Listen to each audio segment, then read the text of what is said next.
Hi, Giselle Terry here. I guess this is part two of the Mayfield Park video because somewhere along the line I got cut off. Um, anyway, I guess my main message today is to really hone in on your self-care practices, what I call ultimate self-care practices, and that includes feeding your body with living foods. The fresher, the better. Um, I'll say living foods, I'll say raw foods. And for some reason, people get that all wrapped around into something totally not what I'm trying to relay here. So let me be clear. Living raw foods is simply fresh, whole plant-based foods that is not cooked, preferably. Um, if you have to cook your food, try to do it lightly or put it in a dehydrator. Because you want to keep as much of the nutritional value as possible. The more you cook it, the more you cook out the vitamins, the minerals, and the nutrition, and that doesn't ultimately serve your body. It's basically dead food the longer you cook it. So there again, as close to nature as possible in order to get the best benefit for your body and your mind. A lot of times people are concerned as they age or mature in age. You look at, well, I've worked with a lot of elderly clients, and you see a lot of dementia, a lot of Alzheimer's happening. And there are ways to prevent that. I believe there's ways to reverse that. And it's what you put in your body, what you put in your mind. So, it's good to do a little check every once in a while and think, okay, if what I'm about to eat, is this really healthy for me?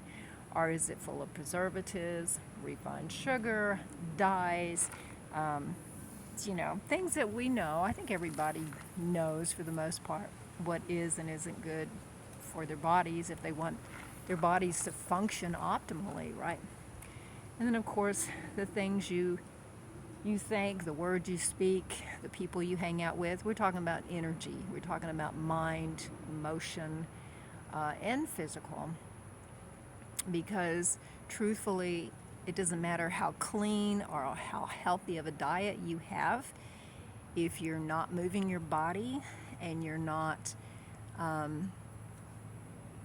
hanging out with people that are positive and uplifting, if you're constantly watching the news and being bombarded with all the negativity and stuff that's going wrong in the world, you might as well just eat junk food. I mean, let's face it, it all works together. We are not separate. We are mind, body, and connection. And so we have to nurture all aspects. Okay, so what we're eating and what we're feeding our bodies and what we're feeding our mind. Very important. And sometimes as habitual creatures, we have a tendency to get stuck in certain patterns, be around certain people, be caught up in the people pleasing or feeling like we're not good enough.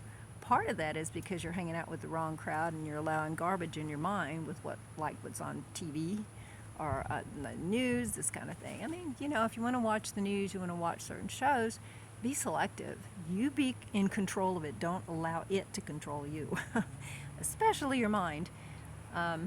This is very important because this thing about dementia and Alzheimer's, it is a diet-related thing, and there again, it is what you're feeding your mind. So there are things out there that are considered to be incurable, and I really don't think I don't think there's truth in that. I think as powerful as our minds are, I mean, let's face it, we're all children of God. At least that's how I believe. God, higher power, universe, whatever you want to call, he, she, it, whatever, this energy. We're all a part of that. And like I used to say, God doesn't make junk. So we are the spark of the divine. We have it within us to be well. And that is our natural state, is to be happy and to be well and not be caught up in stuff that stresses our bodies and ultimately ages us prematurely. So take care of yourself. Be in nature. I mean, I'm going to do another little scoop here, a little switch around here so you can see this beautiful, lovely place. There again, this is Mayfield Park off of 35th Street in Austin, Texas. Okay.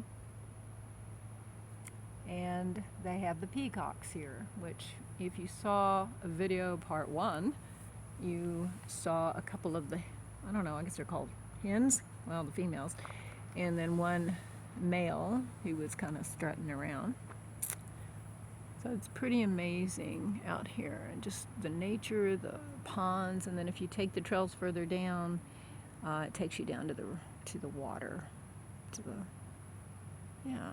So it's a pretty amazing place to come out by yourself, have a picnic, share with your loved ones. It's a great time to connect, not only between you and your source, but to connect with loved ones. Yeah, it's a beautiful place. So I do have a book that I have written. It's my 3rd book. It's called The Mountains Are Calling, Messages Inspired by Nature, and it is based on true events outside of Stanley, Idaho, where I stayed, me and my husband at the time, and our puppy, 150-pound Great Dane Lab, stayed in a teepee on 40 acres of land connected to government land. So it was just amazing. It was beautiful, nature all around, the mountains in the distance. And when I have reread that book, it was written over 12 years ago, highly recommend it. It's like a little pocket book. But it addresses a lot of the stuff that's going on now and some things you can do to bring yourself back into center and more peace of mind. And when I reread it, the way it's described, it takes me right back to that time, and it was such a beautiful experience and such a beautiful memory to go back there, mentally while reading it. But there again, it's The Mountains Are Calling, Messages Inspired by Nature, and you can get it on Amazon. So Amazon.com, and there again, Giselle Turi. And I know that you'll enjoy it. I think it'll make a great Christmas present as well. There again, it's like a little pocket book. It's not real big, and it's not real thick. So until next time, Ultreya, move forward with courage and in love. Bye-bye.